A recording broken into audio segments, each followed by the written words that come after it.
Salut, ça va bien, j'espère. Moi, je vais bien par la grâce de Dieu. Bienvenue dans cette nouvelle vidéo où on va continuer avec notre série dans le livre d'Apocalypse. Nous sommes dans le chapitre 4, c'est parti.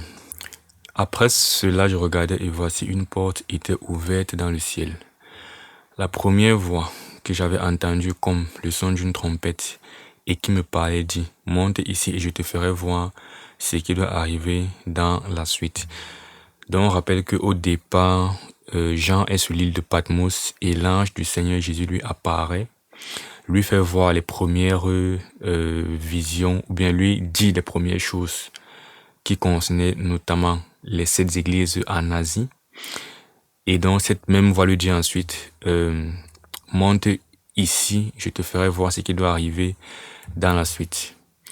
Aussitôt je fus ravi en esprit, et voici il y avait un trône dans le ciel, et sur ce trône quelqu'un était assis. Donc, toujours en termes de généralité un peu concernant ce livre, l'ange devait lui faire voir les choses qui... Il avait dit quelque part là que... Voilà, l'ange lui avait dit au chapitre 1, verset 19, « Écris donc les choses que tu as vues, et celles qui sont, et celles qui doivent arriver après elles. » Et je disais donc que le livre d'Apocalypse a une partie dont des choses qui concernent les éléments qui étaient à l'époque de Jean, n'est-ce pas? Et des choses qui concernent les éléments qui viennent donc à la fin des temps, choses qui doivent arriver après. Et donc là au verset 1 dans le chapitre 4, il dit, je te ferai voir ce qui doit arriver dans la suite. Ça veut dire qu'à partir d'ici, on s'attend donc à ce que Jean nous parle des choses qui vont arriver dans la suite, ce qui veut dire la fin du monde, du moins la période après l'ère de Jean. Donc, en général, il faut garder ça à l'esprit. Nous sommes en train de commencer à aller vers le futur. Maintenant, il y a une croyance là-dedans que je vais essayer d'éclaircir au fur et à mesure qu'on va avancer dans cette série. Mais certaines personnes pensent que l'enlèvement de l'Église aura lieu avant, on va dire, avant la grande tribulation.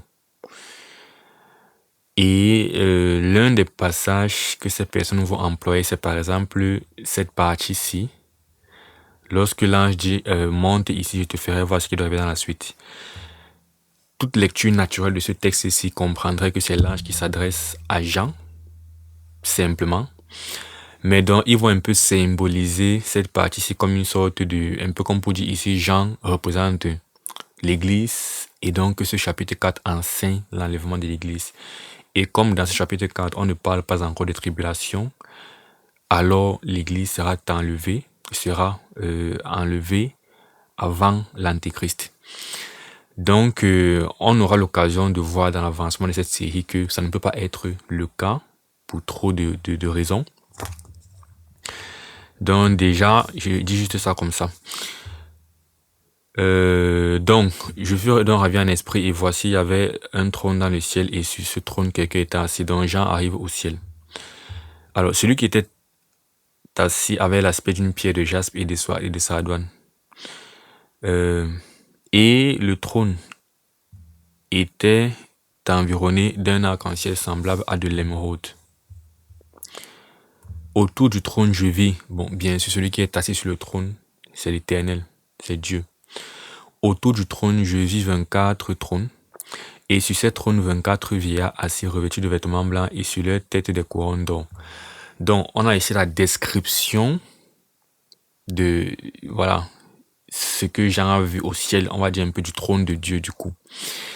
Donc, on a le trône, et autour du trône, il y a donc 24 trônes, 24 sièges où 24 vieillards sont assis. Alors, qui sont ces vieillards?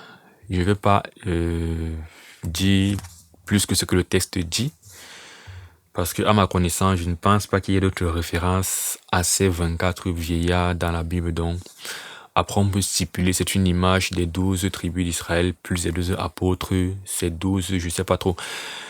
Mais voilà, est-ce que ce sont des anges? Est-ce que ce sont des personnes?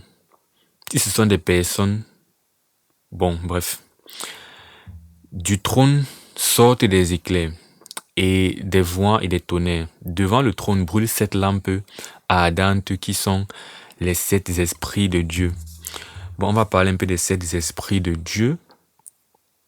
J'ai aussi eu à dire que Apocalypse est un livre qui est très important pour affirmer la divinité de Jésus-Christ. Donc, qui confirme que Jésus-Christ est Dieu. On l'a vu dans le premier chapitre lors de la salutation de Jean. Et on va le voir ici avec la notion des 7 esprits de Dieu. J'avais déjà dit dans le premier chapitre que, en effet, Jésus-Christ a la plénitude de l'Esprit de Dieu en lui. C'est pourquoi on ne peut pas dissocier la divinité ou Dieu de Jésus-Christ. Alors ici encore, il parle des 7 esprits de Dieu qui sont donc devant le trône de Dieu.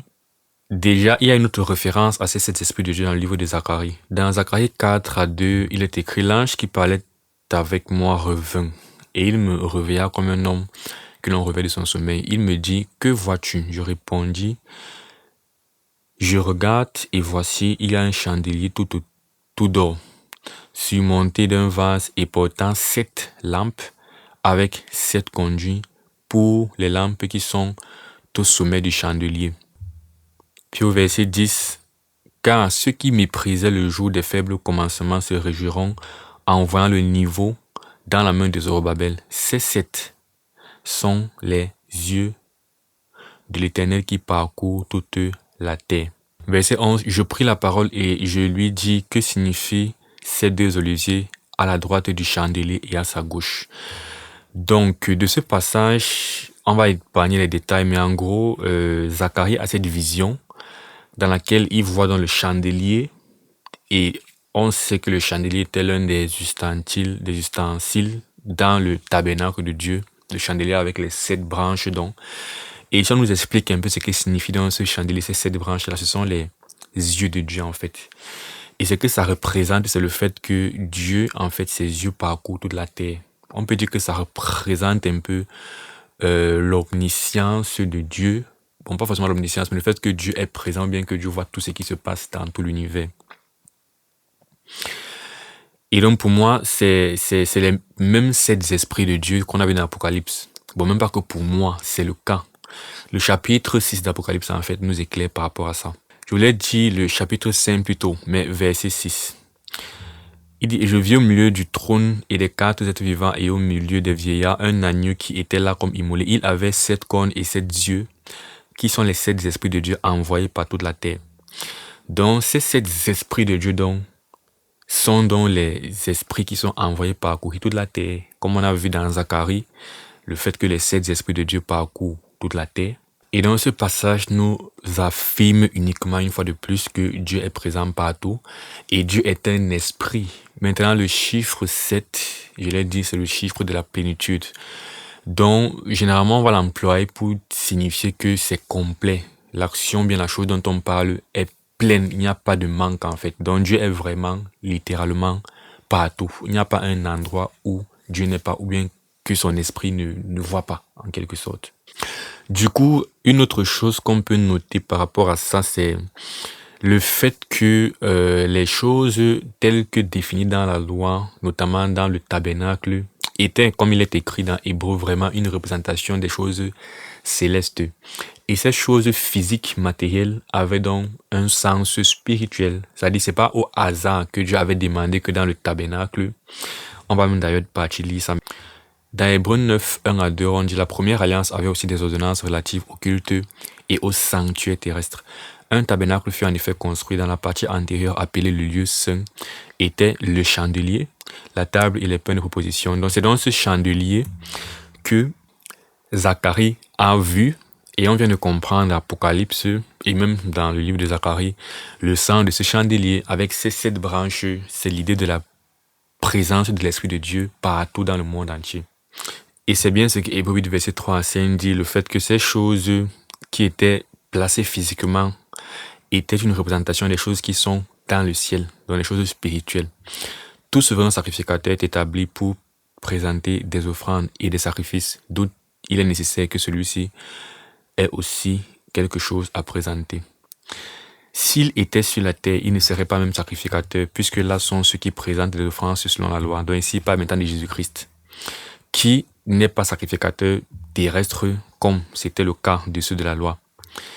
Parce que ces choses dont de la loi, selon la loi, il dit lesquels célèbrent un culte, virgule, image et ombre des choses célestes, selon que Moïse en fut divinement averti lorsqu'il allait construire le tabernacle. Aie soin, lui, fut-il dit de faire tout d'après le modèle qui t'a été montré sur la montagne. Ça veut dire que, et c'est encore là que j'aime le Seigneur, sa grandeur, sa sagesse, c'est qu'il avait demandé à Moïse de faire des choses pas au hasard, pas juste pour un design, mais c'était déjà un message de réalité spirituelle que Dieu nous donnait au travers de tout ce qui est dans la loi. Et on va davantage le voir dans l'Apocalypse avec notamment les prières des saints, les œuvres, etc., etc. Comment ça représente des choses, des réalités spirituelles en réalité. Donc, on continue, verset 6. Il y a encore devant le trône comme une mer de verre semblable à du cristal. Au milieu du trône et autour du trône, il y a 4 êtres vivants remplis Dieu devant et derrière. Donc, lorsque j'essaie de visualiser ce qu'il dit, c'est que les choses sont un peu comme concentriques. Il y a des couches concentriques. En fait, Jean décrit un peu des choses de manière en termes de couches concentriques. La première chose, c'est le centre de ce qu'on appelle le trône. En fait, le trône n'est pas seulement le siège, d'après ce que je comprends. Comment dire, le trône de Dieu, quand je vois, c'est comme un espace que Jean décrit. Il y a donc le point central qui est le siège, l'espace, le trône. Alors, il y a un premier grand cercle qui est un cercle de 24 sièges, n'est-ce pas? 24 trônes de 24 vieillards avec les couronnes. Et maintenant, là, il dit, il y a encore devant le trône une mer de verre semblable au de cristal, au milieu du trône donc. Ça ne veut pas donc dire que c'est sur le siège, c'est ça qu'il dit le trône c'est comme un espace. Et donc au milieu, donc on revient plus vers le centre, on ne sort pas. N'est-ce pas? On a eu le premier cercle de 24 vieillards, on entre plus vers le centre, au milieu et autour du trône. Donc en fin de compte, c'est vraiment une autre circonférence autour du siège proprement dit. Il y a 4 êtres vivants remplis de Dieu devant et derrière. Donc je vois donc siège de Dieu, 4 sièges autour, ce sont les 4 êtres vivants. Et puis on sort encore 24 sièges, ce sont les 24 vieillards. Et donc le premier être vivant est semblable à un lion, le second être vivant est semblable à un veau, le troisième être vivant a la face d'un homme. Et le quatrième être vivant est semblable à un aigle qui vole. Les 4 êtres vivants ont chacun 6 ailes. Et ils sont remplis Dieu tout autour et au-dedans. Il ne cesse de dire jour et nuit, Saint, Saint, Saint est le Seigneur le Tout-Puissant, qui était, qui est et qui vient. Alors, quelques mots par rapport à cette vision-ci. Et comme on va le constater dans la suite de ce livre, c'est que Dieu a créé des choses, bon, c'est des choses célestes, des choses qui nous dépassent. Et parfois, il y a un verset qui dit en fait que les pensées de Dieu ne sont pas nos pensées. Parce que je pense que si on devait créer des choses, nous, êtres humains aujourd'hui, on n'aurait pas créé les choses que Dieu a créées. Et il y a même des choses qu'on appellerait aujourd'hui laides, moches, bizarres, mais qui en fin de compte ont été créées par Dieu. Parce que quand j'essaie d'imaginer ces êtres vivants qui ont des yeux partout sur eux, ça me... Vraiment, humainement parlant, moi, ça me fait bizarre. Mais je me rends compte que c'est des créatures même très puissantes et célestes créées par Dieu. Et souvent, quand j'observe certains animaux même, parlons de la nature, il y a des animaux vraiment bizarres. Il y a des lézards parfois, certains types de lézards, de marouillards, très très bizarres. J'ai envie de dire mouches. Mais en fait, c'est des choses que Dieu, lorsqu'il crée le monde, il a pensé tous ces animaux en réalité. Et ça me fait souvent me rendre compte à quel point la manière dont Dieu pense, il prévoit, il orchestre les choses, c'est tellement loin de ce dont on pense. Et c'est la raison pour laquelle on ne doit jamais juger ce que Dieu fait. On ne doit jamais assumer que Dieu agirait comme on agit. Ou alors on ne doit jamais en fait penser des choses et se dire forcément Dieu va penser comme nous, donc il est d'accord avec nous. Non, c'est pour ça qu'on doit toujours venir lire sa parole pour chercher sa volonté parce qu'il ne pense pas comme nous pensons. Et dans le psaume 50, il reprend justement Israël. Il dit, tu t'es imaginé que je te ressemblais, mais voici, je vais maintenant te reprendre. Donc, on ne doit jamais se dire, même si tu es chrétien, tu demeures dans la chair, Donc tu as besoin de... Ne dis pas que j'ai le Saint-Esprit, je vais commencer à penser comme Christ. Même si la Bible dit que nous avons la pensée de Christ, ça reste encore un mot qu'il faut contextualiser, un truc qu'il faut prendre avec pincette, être humble et se dire, je vais venir dans ta parole, te chercher, n'est-ce pas? Voilà, c'est le Saint-Esprit en nous, plus la parole que nous lisons, qui nous donne une pensée de Christ, fidèle au vrai Christ.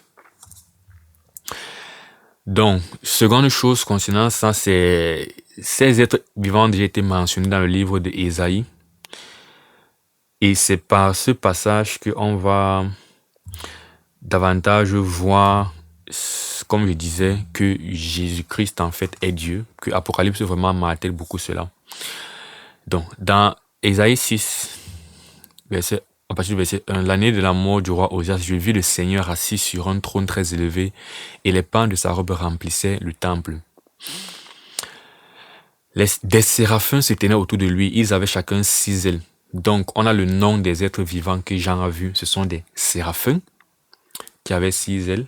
Et l'étude des anges dans la Bible nous fait comprendre que il y a également des anges qu'on appelle les chérubins, ou bien comme j'aime souvent dire les chérubins, qui ont plutôt 4 ailes.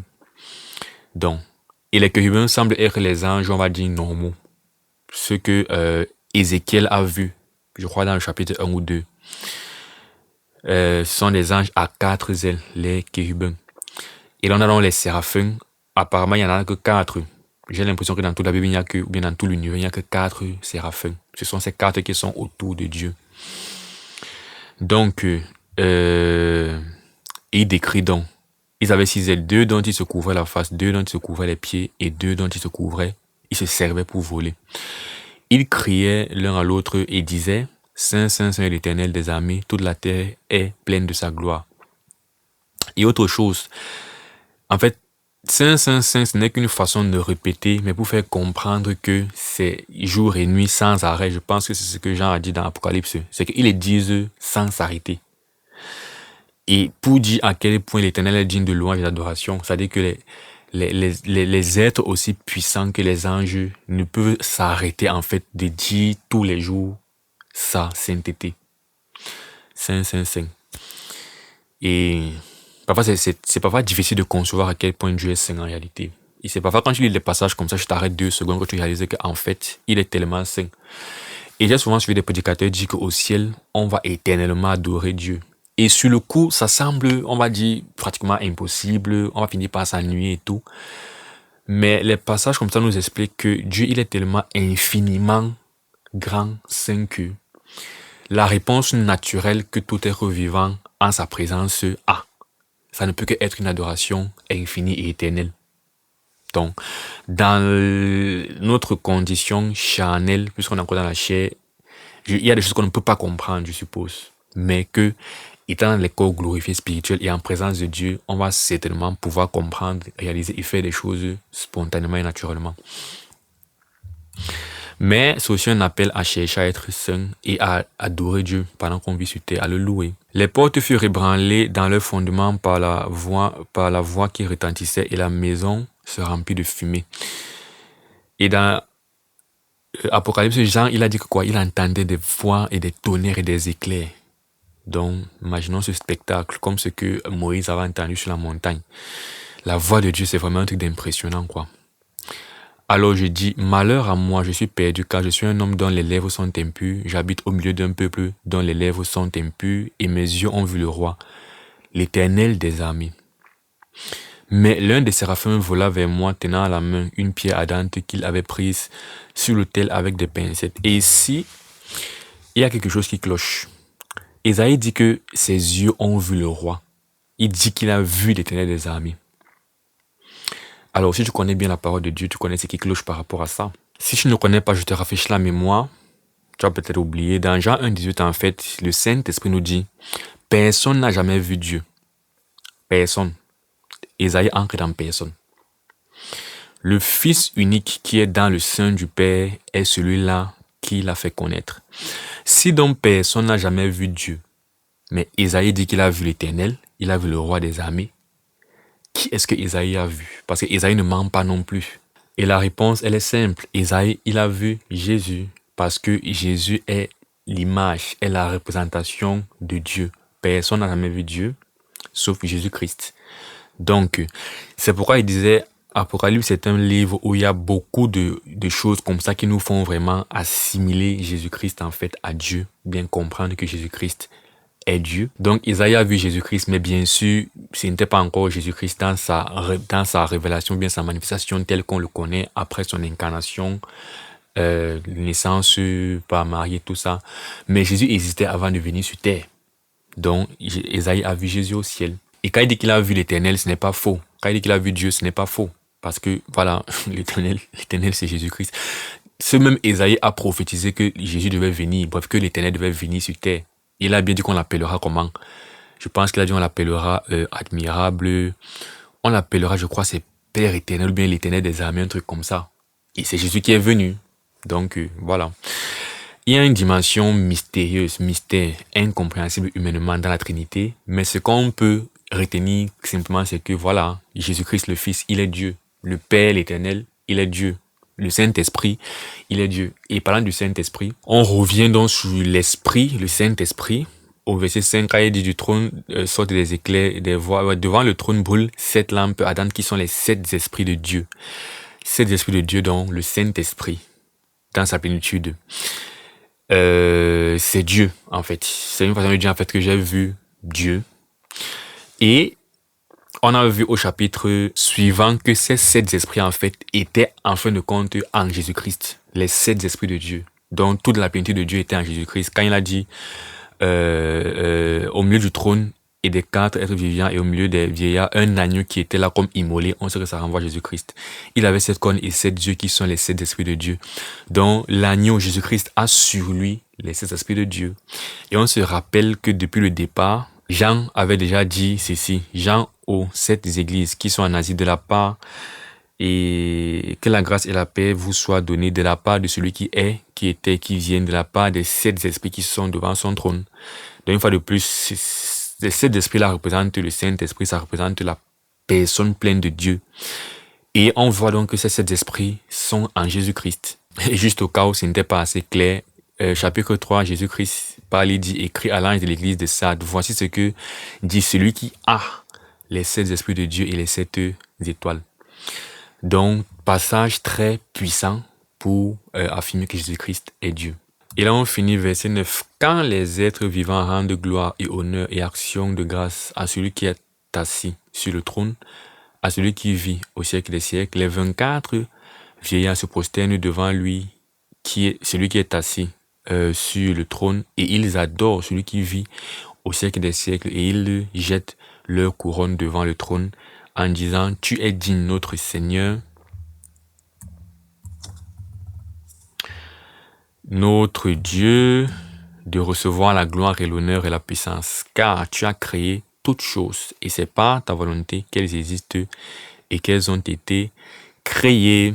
Et on verra par la suite que cette même adoration, elle est faite à Jésus-Christ. Par la suite, une fois de plus, Jésus-Christ est Dieu. Tu as tout créé, et Colossiens nous fait comprendre que toute chose a été faite par Jésus-Christ et pour Jésus-Christ. Donc une fois de plus, Jésus-Christ est Dieu. C'est la fin de ce 4e chapitre. On se retrouve dans une prochaine vidéo pour le chapitre 5. Que Dieu te bénisse. Porte bien d'ici là. Ciao.